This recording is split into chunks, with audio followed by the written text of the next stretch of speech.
मंडळी नमस्कार.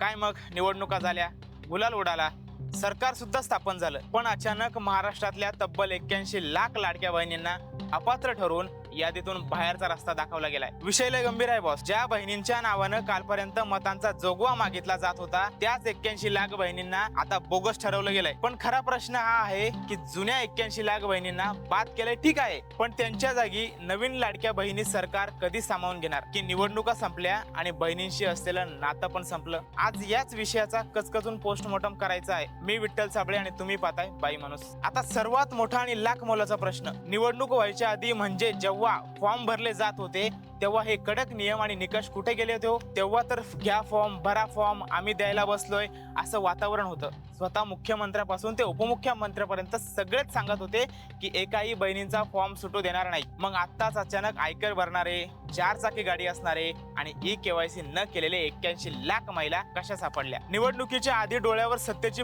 पट्टी बांधली होती की फक्त वोट बँक गोळा करायची होती? तेव्हाच छाननी का केली नाही? हा सरळ सरळ जनतेच्या डोळ्यात धुळफेक करण्याचा प्रकार नाही का?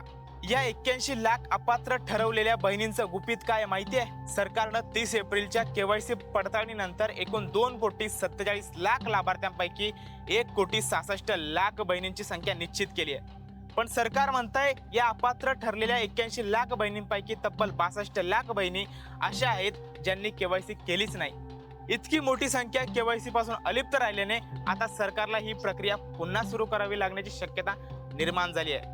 साहेब, ही योजना जुलै 2024 मध्ये सुरू झाली. तेव्हापासून सरकारचे महिन्याला तब्बल 1,200 कोटी रुपये या योजनेवर खर्च होत आहे आणि या अपात्र ठरलेल्या 81 लाख बहिणींवर सरकारने आतापर्यंत 12 ते 14 हजार कोटी खर्च केलेत. मग आता हा खर्च सरकारचा वाया गेला की लोकांची फसवणूक झाली? दुसऱ्या बाजूला विरोधकांनी तर थेट सरकारची नाडीच पकडायला सुरुवात केली आहे. सुप्रिया सुळे, विजय वडेट्टीवार यांच्यासह संपूर्ण विरोधक ओरडून सांगताय की आम्ही आधीच म्हणालो होतो हे सरकार फक्त निवडणुकीपुरतं आहे.